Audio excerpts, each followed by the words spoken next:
Hi guys, welcome back to my channel. It's your girl Maridine, and coming here with you guys with a little news story time.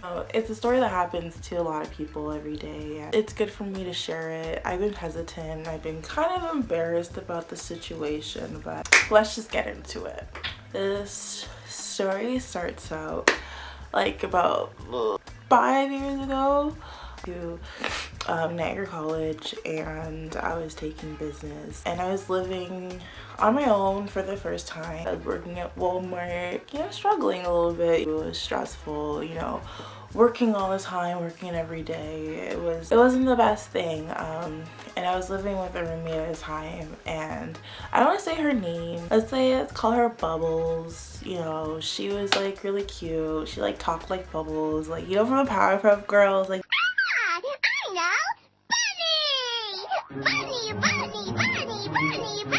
she was Joanne the scammer. Like, she was doing credit card fraud, shoplifting. Like, she was just that person. But I liked her. She was fun. She was cool to hang out with.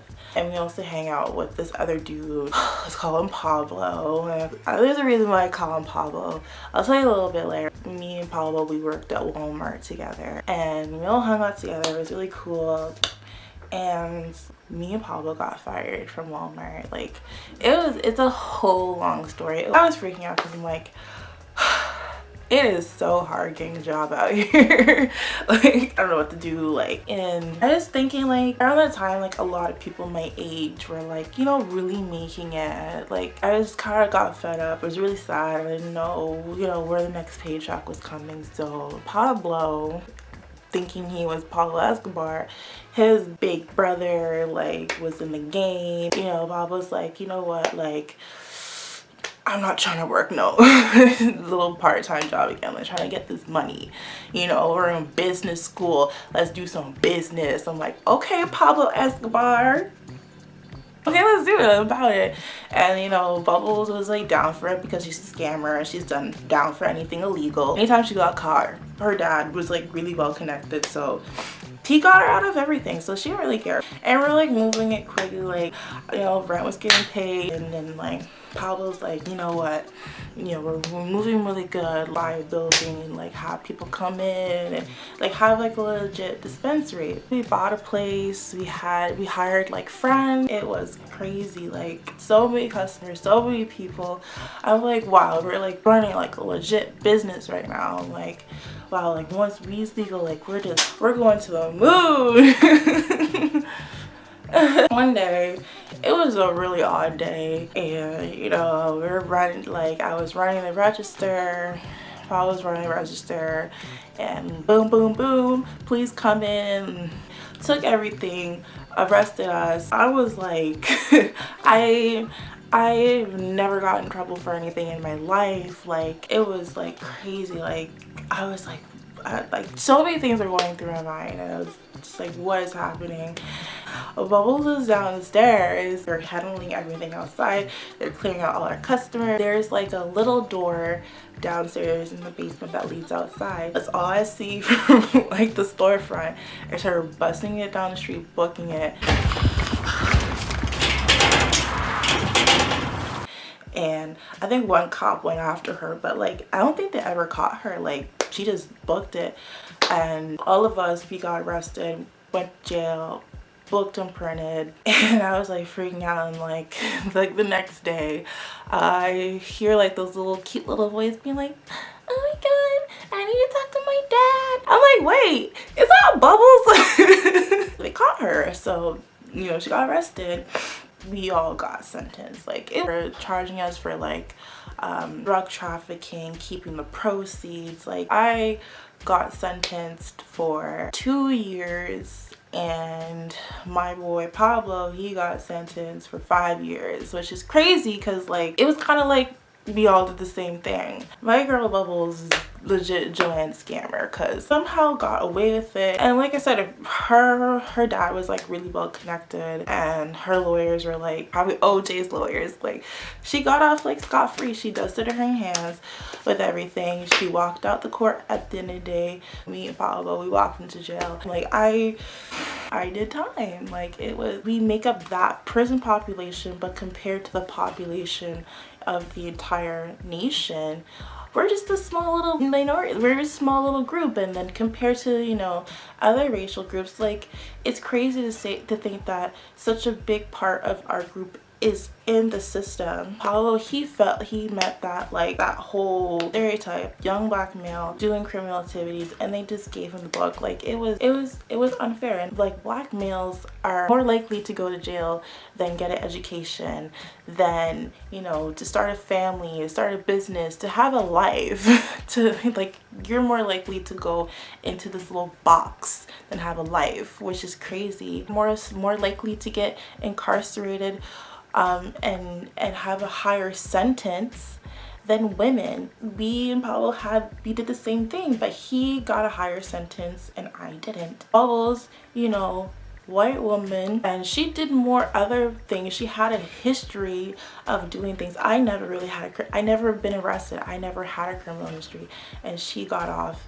I did 2 years. I don't think that was that fair, and that really left a bad taste in my mouth. But I'm just like, I'm here, I'm doing my time, it's what I deserve.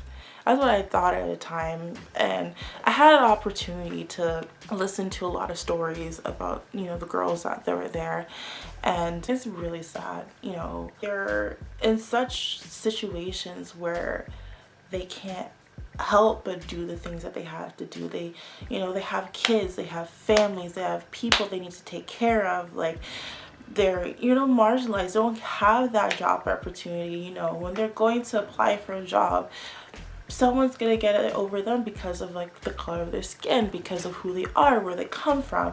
And even though they had those qualifications, they can't get the proper jobs. And, you know, what are you supposed to do? What are you supposed to do when your family is hungry? What are you supposed to do when you're hungry? You know, you do what you have to do.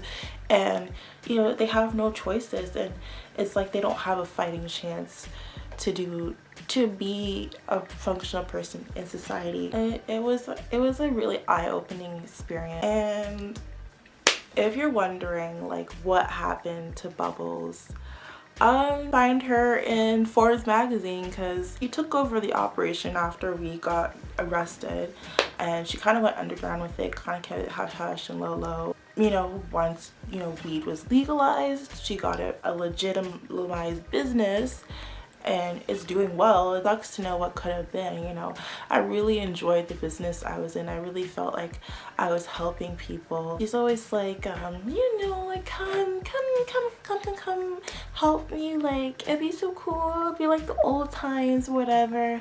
And, you know, at this point, like, Paul doesn't even talk to me. I don't know if he got released or anything like that. Like, we just lost contact too. Even I have this opportunity in front of me to, you know, do what I want to do, and even if I wanted to, I can't. That I have a record. I part of, you know, me being out is that I can't be around that type of, you know, operation, as now it's legal. And now, you know, people who, you know, were doing it on the low that got away with it, they can do what they want now, and they're being praised, they're being entrepreneurs and everything. And us, we've been doing it from time. Like, we've been, you know, making a little hustle, make a little thing, and now it's being celebrated. Now people are making legit businesses out of it, and it's like we can't even benefit from that because we'll have these records and we can't even get, like, a job at McDonald's. You know, that's why I'm here. That's why I'm here talking to y'all. I can't get a proper job. Everything happens for a reason. I learned a lot from that situation. I just learned, like, you just gotta be careful with the decisions you make. You know, fast money is not always good money. We really need to change our laws Do you think after a law has been decriminalized, do you think those criminals with those records, should they be expunged? Should they be forgiven? Should they be released from jail? You know, are they still criminals? Does that make them a criminal? Like, what makes them a criminal? When I was in jail, I was a criminal because I had those drug charges for selling marijuana, but now selling marijuana is legal. So, you know, am I still a criminal?